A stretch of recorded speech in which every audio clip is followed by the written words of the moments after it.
Thank you so much for listening to Urbanistica podcast. I am Mustafa Sharif, an urban planner, and you're more than welcome to join my big journey of exploring the making of smarter and more livable cities.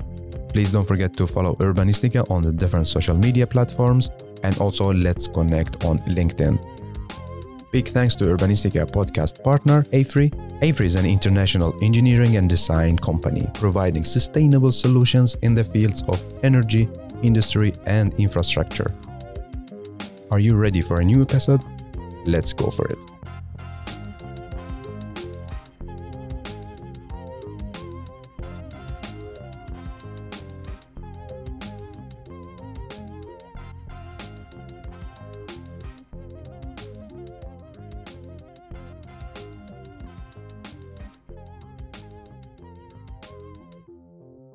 We have a new story. We have a new storyteller. It's a pleasure for me to welcome you, Luca, to Urbanistica podcast, and welcome. Thank you. How are you doing? I'm fine, doing very well. Yes, so you're busy nowadays, right? Yeah, busy in meeting interesting people for the conference, and and interesting stories. Yeah. So when did you arrive to Helsingborg? A day ago. Okay. Yesterday at lunch. Yeah. Welcome. Did you have time to see the city or? Oh, not properly, I would say. I'm an urban explorer, so I'm looking forward to have some spare time later today and tomorrow to do it. Yeah. Awesome. So let's start. You're our storyteller. How would you like to introduce yourself and tell us about your passion? Well, I think I would start by saying that I own a company, which is a communication design company that I founded in 1998, so nearly 25 years ago. And that's my main job in a way. That keeps my bread and butter. But at the same time, because I'm a trained architect, and I've always had this passion for urbanism, right now I'm more into, I would say, urban topics, urban culture, and doing a bit of placemaking initiatives, and we're also doing some cultural events about urban issues. So a bit of everything, a bit of a designer, entrepreneur, maybe also storyteller. Because I like writing, I like copywriting. So I would say I'm lucky to do different things. Yeah, and tell us more about where you grew up. What did you study? In which city are you located now? I've grown up in Torino, Turin, Italy. I've always been there, but I studied briefly, for 6 months in Oslo, in Norway, architecture at the architecture school. And then I've always visited cities, mainly around Europe. I'm a big fan of Europe and European capitals. I'm still am. Every time I can, I go and visit other countries and other cities. But I spend most of my time in Turin, and of course, I visited many other towns and cities in Italy. I'm a big city lover, so if I have to choose between going, to the Greek islands or to another new town, I go to the new city, which I haven't visited yet. Yeah, same here, because some of friends or family tells me okay, let's go to the nature and relax, and next to the beach. I'll be like, no, sorry. Exactly. So let's start with our first story, your first story is it's hard for me to pronounce, but I will try. It's Stratosferica. Perfect. Yes. So tell me about the background and what is it? Well, the story is rather, it's fun because it all started from a logotype, which I designed for an organization that was called Torino Strategica. And the junction of the two words, Torino and Strategica, highlighted the word nostra, that means ours in Italian. And so that was the idea of the logotype that I designed, to make one word out of the two words and then to highlight the 6 letters, making them bold in order to read ours. That means, that the city is ours mainly. We have to participate as citizens.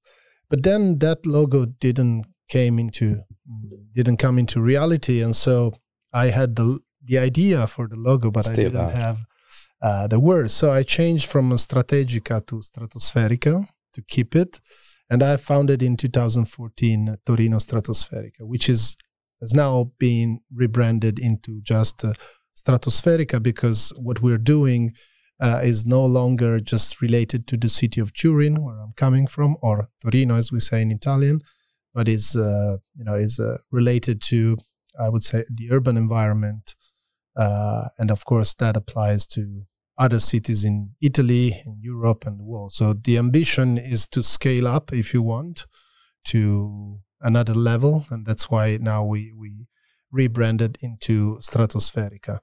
And that brought into the concept of something being really, how can I say, very bold in its ideas, very visionary, very up into the sky as the Stratosfera. And of course, that's thinking about the future, starting from our own desires as citizen in the first place, but also as designer, as creative and cultural community people. So that's at the core of what we've done in the past and what we're still doing. So what are the niche areas that you work with? Is it like storytelling or placemaking? I think we've found an interesting arena, I would say, or area to work in, which is at the junction or intersection between urban planning, community building, and communication or communication design, because that's the 3 things that we do all together. We definitely have, I do, but most of the people I work with and that I employ in Stratosferica, which is, by the way, a not-for-profit organization, we have a background in communication design, in writing, editing, of course, production of visual elements and graphic design and so on. So that's a very strong background. But on top of that, of course, we are very passionate about, I would say, we say that cities are mental weapons. That means that, we really think that cities are, in their own entity, something super important. And so being urbanites, we really want to understand how city can be changed. Also, not just from the perspective of architecture, planning, developing, policy making, and so on, which are the hard parts, but also in terms of having a dialogue, having ideas, make ideas able to be brought forward and tapped into by different categories of people. That's what we care for. How big is the team? The team is now 16 people. Wow. Half of them are full-time, and the other half are contributing between part-time and just being like advisors. Yeah. But you also talk about city imagining. So what do you mean? It's actually city imaging, which is a slightly different word, but it actually means that we're trying to produce images. Like images? Create images for the city. And it all relates to the concept of the image of the city. It's also the title of a seminal essay by Kevin Lynch. He wrote that in 1960. And it still is a very important book because it tells a very simple truth, which is that, the image of the city can never be thought of a single entity, which is dominated by the oligarchs or the decision makers. But the image that the citizens and each citizen has of the city it's very much connected and tied to his own experience of the urban environment. So that means that we could maybe provide for an image which is more close to our experience, and our experience as designers, as culture generators, as people who are working in the creative and cultural industries, is probably to do something about it. So the image of the city is both a passion and I would say a duty that we think we have. And so that's where the concept of city imaging came from. Being a designer, I thought that, of course, I couldn't be able to renovate a neighborhood or build an underground underpass or something, or build a park. But being a designer and a communicator and a storyteller, I could definitely, not just me, but my community of people, my team and so on, deliver a message which is more open, more positive, and definitely highlighting some aspects of the city, in particular the city of Turin, that are sometimes neglected or not stressed enough. Yeah. So we started from there, from the two surfaces that we could somehow control, which is communication and image productions. So if you tell us like more on a concrete project, is like, do you do images, like images, or how do you do that? We started by saying things which are important. Okay. So statements, we call them, positioning statements, ideas that are then black and white. And I give you an example. Yeah. So, Torino has 4 rivers, but we don't brand the city, we don't market the city as the 4 river city. Okay. But if we start to have this idea, black and white, and keep repeating it, because it's a very powerful and it's also very unique and original positioning compared to other cities. It's stuck in the minds of many tourists and other people, especially because it's connected to very important values. Rivers are carrying, life and green and ecological transition and community making and so on. So you think this is one of the mission of designers and storytellers, is to bring up the elements that people don't really see or market within the city? Well, I definitely think so. It's our role to synthesize what we can, what we think as a treasure in it. And so to go back to your question is, of course, that's what we start by doing. So it means producing mental images. So if I tell you Torino is a 4-river city, you immediately think of it, even though you've never been to. Or many other positioning statements which are at the core of the DNA of the city, that could be easily used to market it or to place it in the minds of not just tourists, but also people who want to start businesses, or people who want to change life and start families, whatever. So that's the first part, like making truth come up and be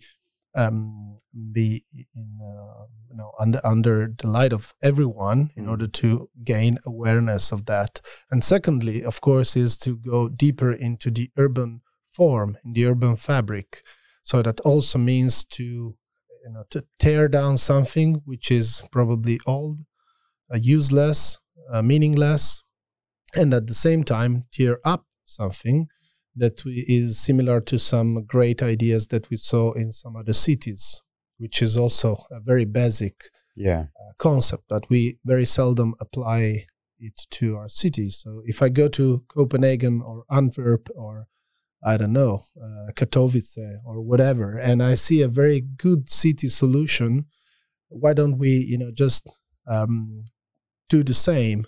And so, if you want, when Torino Stratosferica started, it was like a collection of best of that we saw around cities in the world. Of course, you have them to apply them locally. Yeah. But it's like a, think global, act local. Exactly. Style. You have the model, then you need to fit it to your city. Exactly. And by fitting it to your city and to your citizenship, to your community, of course, you have to think thoroughly about the implementation, the execution, and that gives you the right click to make it work. Yeah. And like when you produce this kind of content, does the city use it, or you have it like only for you, or how do you use this content? In the beginning, it was like really for producing content. Yeah. As you mentioned, and so it was like a liberation process, to produce things, ideas, and claims just for the sake of being free to do that. Yeah. But of course, that gained momentum and gained power. And so after years and years of doing these sorts of visioning sessions and brainstorming with the creative industry and cultural people, on the one hand, the project got more and more known and successful. And on the other hand, we had loads of ideas and proposals. So that's when we decided to do a festival about city making. The first idea was to showcase what we have produced collectively, because more than 400 people have been involved in this process over the years, over 8 years now. And at the other end of the spectrum, of course, we wanted to have ideas brought in to Torino from other cities. So it became like a platform to exchange ideas. Exactly. That's a very good definition of what the festival is. A platform to exchange ideas by showcasing the best potential of your own city, and to invite others to showcase how they have concretely, not just conceptually, but concretely changed their piece of the city. And which name did you give to the festival? The festival is called Utopian Hours, and it's both a very bold statement and a joke, if you want, because the fact that you do something so important and so heavy, let's say, as a festival, and you call it utopian, it seems like a very fleeting and not so serious. But utopia as a strong place in society today, even I would say even more today than before, because we need to think about the future in a positive way, which is not to deny, as most people think, utopia comes from Greek, but could also be seen as a better place, not another place. So it's definitely connected to design something which works better for the expectations that we have as humanity. So it's definitely what we have to do now. Yeah. Most of the talks we hear about cities start with the famous sentence. Exactly. We will all live in cities. So then we have to think about better cities. And if we do it in a radical utopian style, it doesn't mean that we are dreamers. It just means that we are very much aware of the time that we have, which is very, very little. Yeah. We don't have enough time to just wait. We have to be sometimes radical in what we do, because change is happening overnight. Exactly. And when did you start it? We started the festival in 2017. So 3 years after, the 3 years after we started Torino Stratosferica as an experiment of city imaging.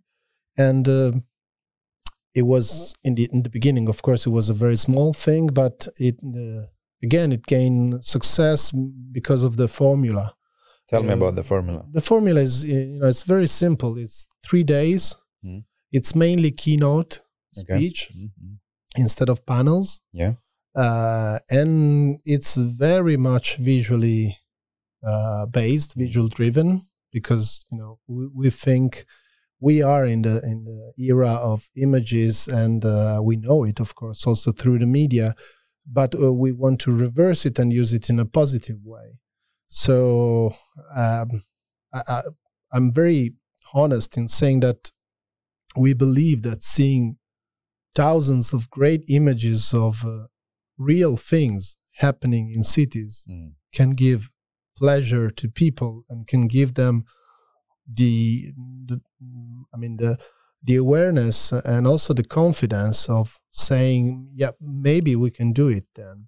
If it's just like showing so many examples of transformation made for the people, by the people, in a good way, with a good design, with a good legacy, and so on. And if you see over the weekend, because the festival starts on Friday and ends on Sunday, over the weekend you see probably 1,000 images of places that have been changed because of the will of people, because of their entrepreneurial spirit, and of course because of the partnership that have born from the private into the public, or the other way around. So that really triggers something in the mind of the people, and the excitement that the festival brings is something very concrete that people recognize. So it's become one of the most inspiring festival about cities, not because of the hype that we created on it,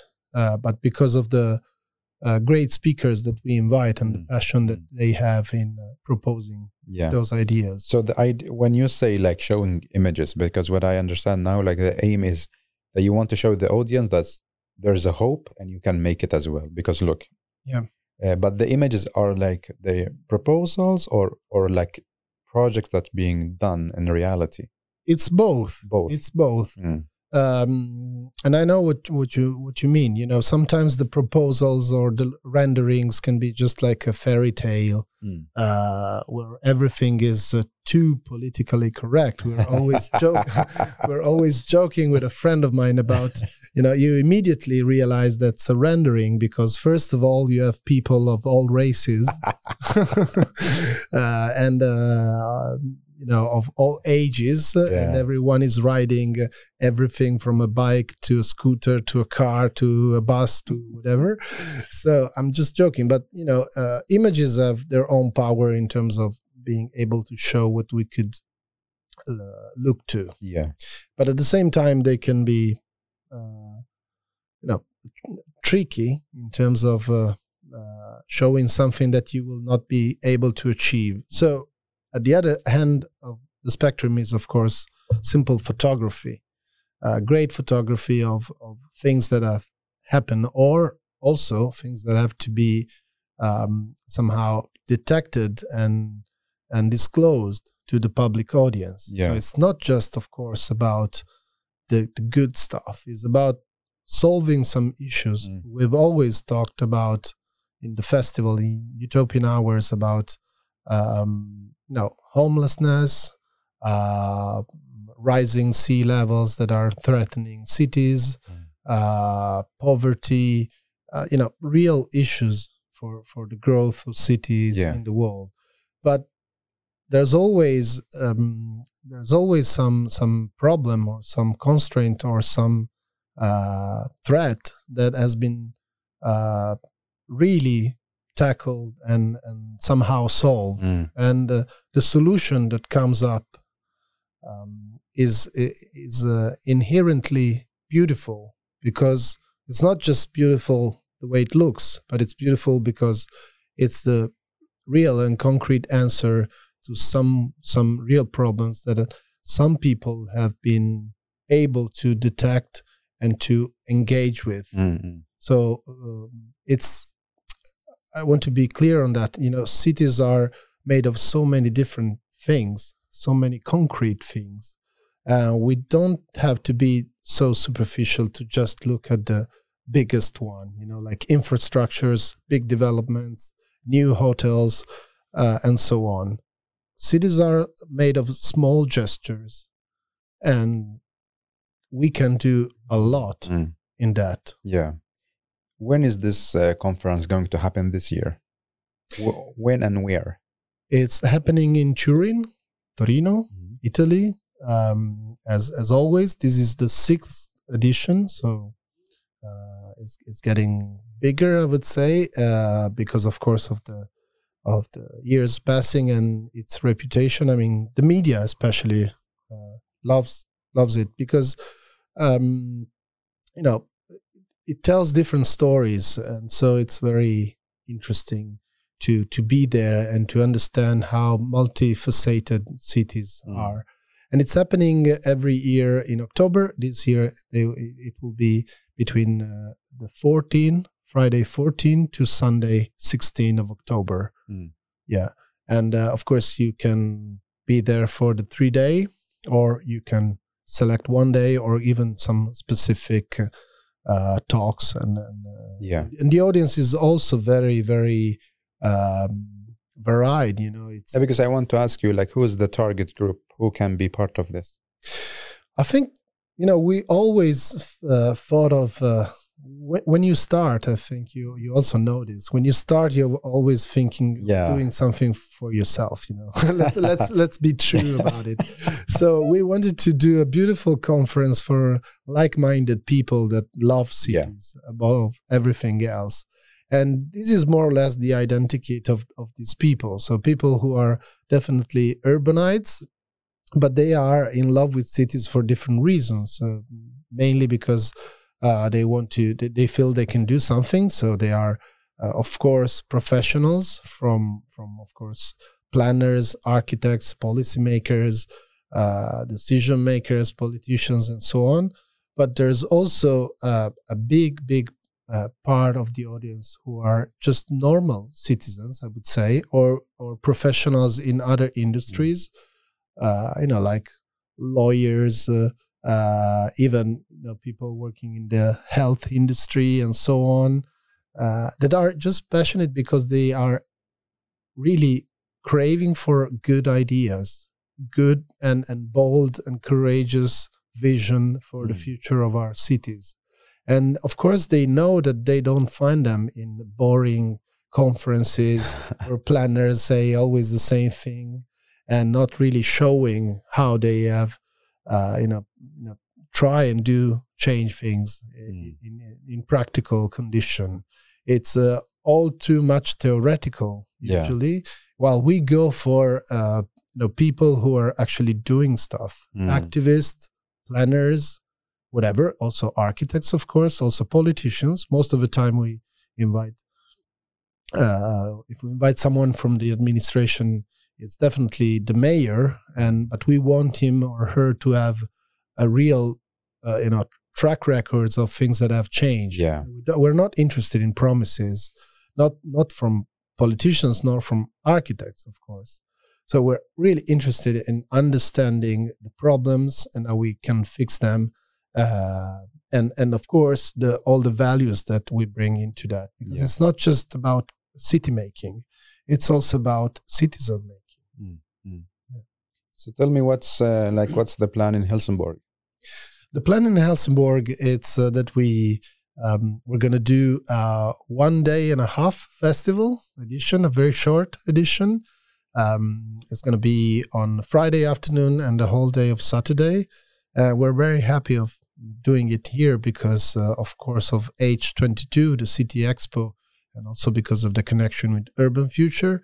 And it's going to be, like a packed edition of Utopian Hours with some of the greatest speakers we had in the past 2 or 3 editions, including Carlo Ratti, which is both engineer and architect, and also the director of this MIT laboratory about sensible cities. So cities that are sensing themselves in a way. We're going to have San Vanderburg. She's one of the partner on MVRDV, and she's running the most technologically advanced unit of the urban design and architecture studio. We're going to have the entrepreneur Peter Vesterbacka from Helsinki, and he's dreaming and he's also starting to realize this tunnel which is connecting Helsinki to Tallinn, and to bring together the two cities in a environment of super hype, startup, and thinking about the future technologically and on the innovation side. So it's basically putting together a platform for actually position it as a counterpart of what's happening, of course, in the Silicon Valley, which is a very meaningful and powerful message. We're having Scott Francisco from the not-for-profit Cities for Forest. That's a super interesting organization that is promoting the use of wood coming from tropical forest, which is legally sourced, environmentally friendly, treated and commercialized. So to promote the use of wood and timber in construction, especially in public space. And they have this program where cities can apply and be part of this network.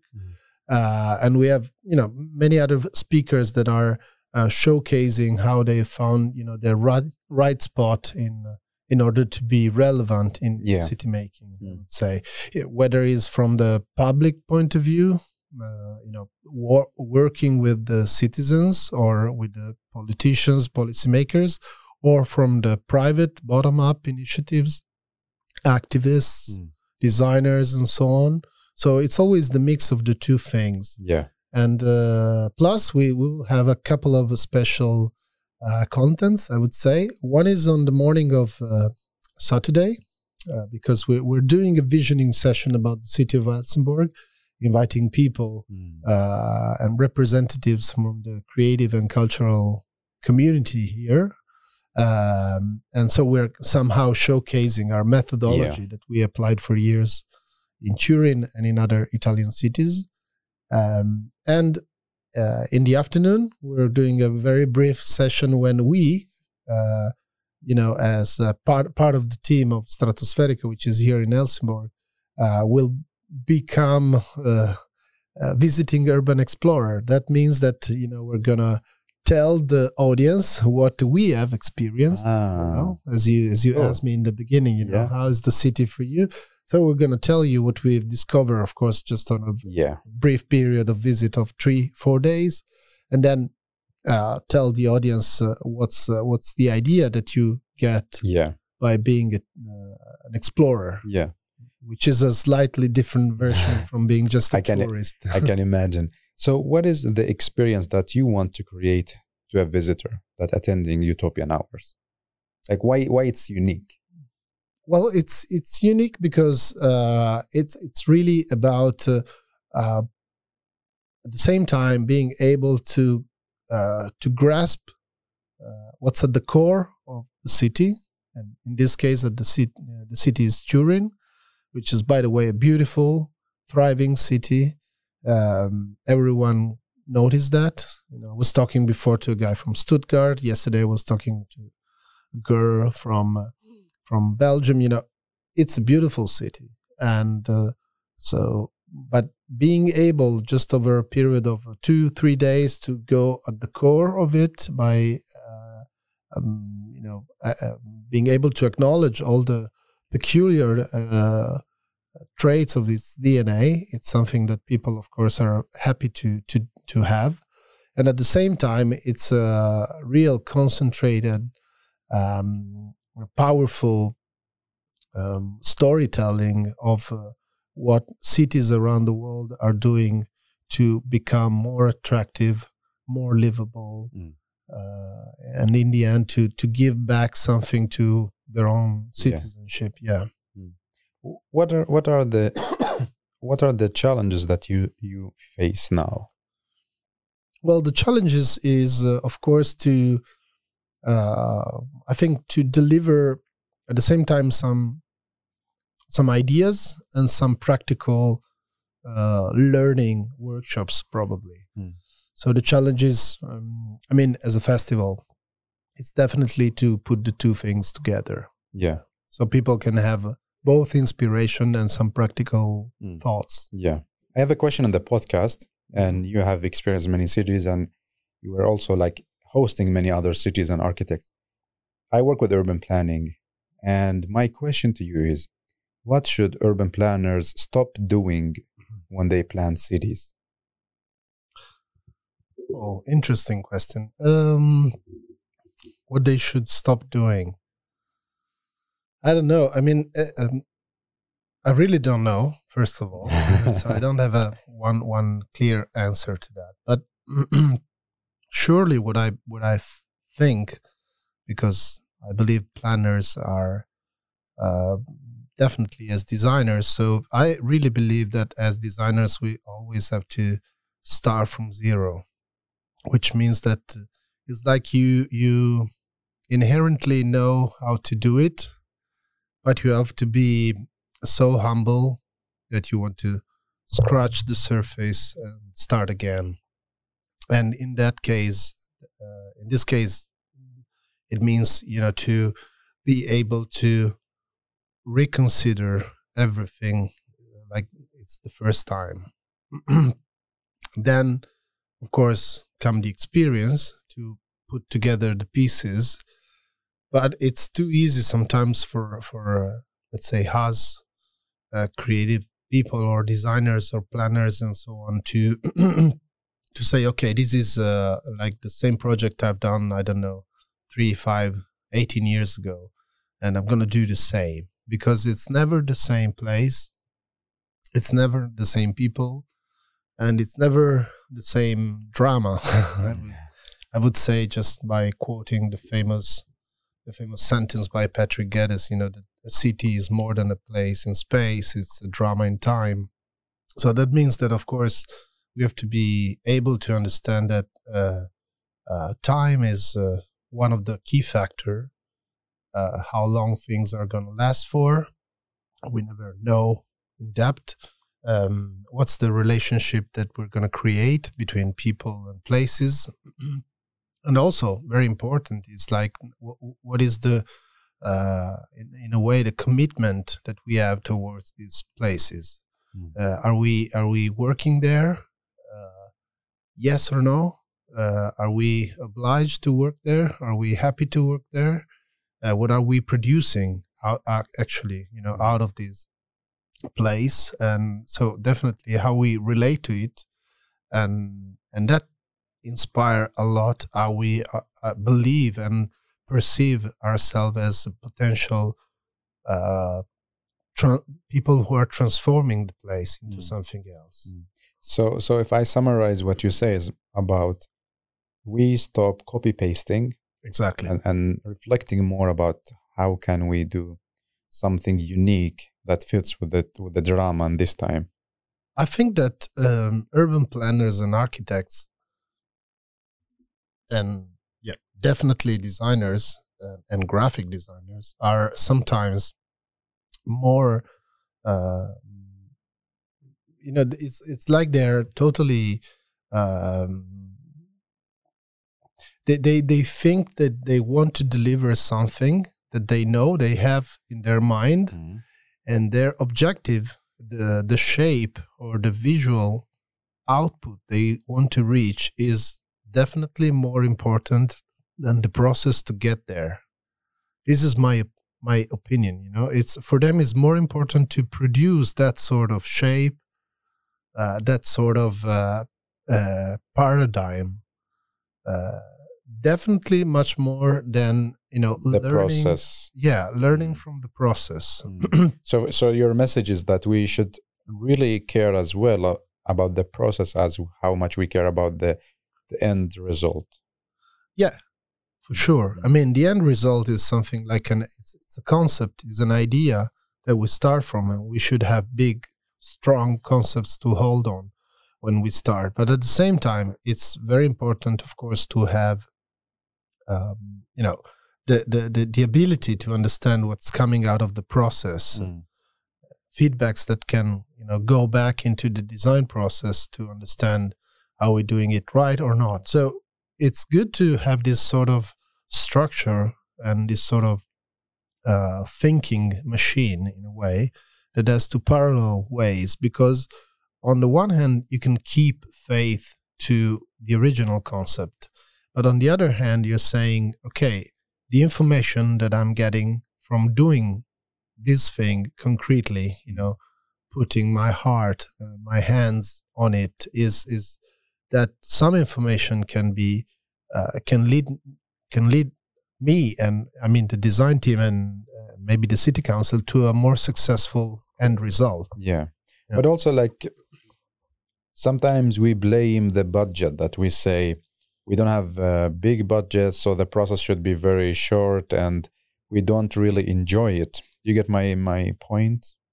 Yeah, I mean, it's definitely true, because it's very superficial sometimes, the idea that we can solve things by putting something down.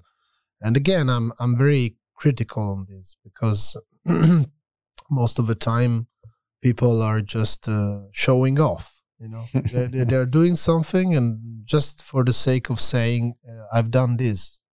And then 2 months later, probably, or even 1 year later, nothing remains of that. But not, of course, the physical thing. If we're talking more about ephemeral structures, if you think about some of the marketing activities that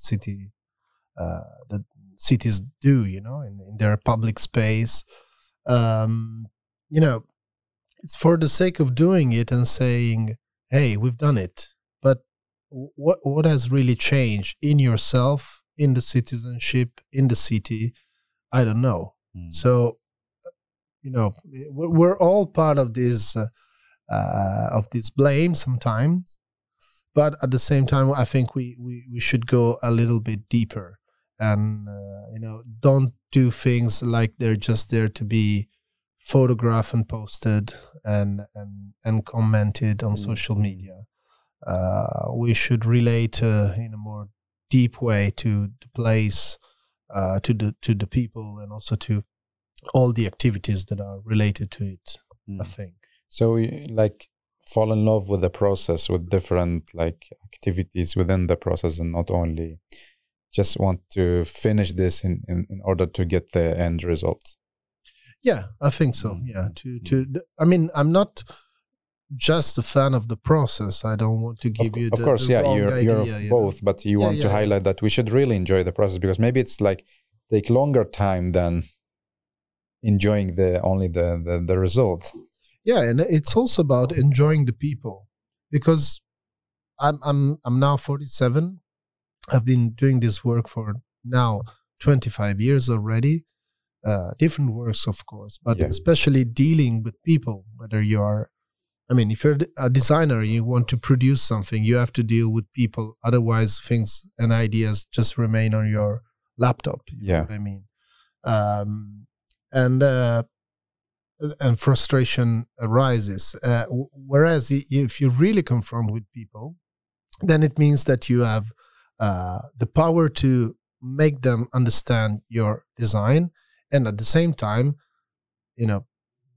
be humble enough to understand if they have something that can ignite a new thinking in your design process. So it has to be beneficial in both ways. Yeah, that's what I'm saying. So sometimes I think that I feel that people are like they want to achieve a result, notwithstanding the people that are in the process with them, which is nonsense for me, because it's part of the pleasure of the work we do. So if I'm doing like a canopy like this one that we see here below, and I during the process I meet a fantastic structural engineer that has been in the business for 40 years, and he has all these anecdotes about other structures that I have to engage with him or her to understand what he's bringing to the project, even though it's not his project or her project. But that's part of the beauty of working together.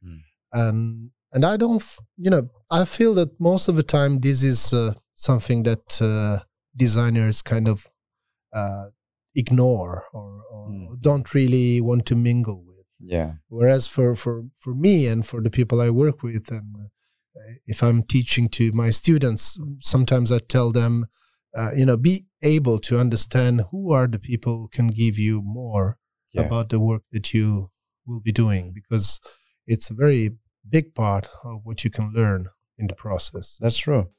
And I think we have so many interesting topics to talk about, and I would love that we record more episodes in the future as well, because I want to cover other areas that you work with as well. Okay. Yeah. So now we have the last two questions for this episode. Okay. And the first one is that you give me and the listeners 3 takeaway messages. What should we think about when we design, plan cities, when we work with city development? Well, first of all, I think we have to relate in a deeper way to ideas. Ideas are very important, and it's not taught enough, I think, at school in particular, because good ideas are doing the difference. So if you're not satisfied with the ideas you have produced, work again, work harder, think about it at night, in the morning, whenever you want, but just try and have better ideas, because that would solve 90% of the problem, I would say. Whether it's a practical idea, or is a visual idea, or is a verbal idea. And this brings me to the second message, which is the message itself. Being able to, again, find a good synthesis of the message you want to reach. And it's like sculpting and coming to boil it down to a simple, or more than simple, a clear concept that can be easily made visible and understandable to the others, which is of course a part of the communication aspects that we all know is important, but somehow we're kind of shy and lazy to deal with. So my second message is try to have more, try to work on more meaningful messages and how you shape them. And the third one is to believe in the fact that people are able to recognize beauty more than you think, which is hard, of course, but it's true, and it really changes what people relates to, and some things resonate with them just because they feel they're more nice, more beautiful, more the care that we always preach about the work we do, and the work that many people of course do every day. It's about the passion and the care. The care is mainly seen in details, of course, but also in perseverance and the act of being there on the same ideas that you conceived daily or weekly or monthly. It's definitely a good good testimony of what you care for. So very interesting takeaway messages. And the last question is going to be you asking it to us. So what is your question to me, to the listener? Well, the question is, I think, are you satisfied with most of the things that are said today about cities and what we humans are doing for our cities? Or do you think that we are talking too much and acting too little? I'm just asking. It's not. It's not a statement. You're asking. I'm really asking. And in the end, the real question is: do you think we should do more, or we are just the elite, which is talking and reflecting and doing podcasts and festivals about these things? I mean, genuinely asking these questions to you and to the listeners. Thank you so much, and good luck with the festival. Oh, so you're not answering? No, I will not answer Okay, now. people will. Okay. Yeah, Okay, we cool. need to think as well. So thank you so much for being here, and good luck with the festival tomorrow. Thank you. And also, hopefully, as I mentioned, after the summer, we continue with the podcast. It will be a pleasure. Thank you so much. Thank you.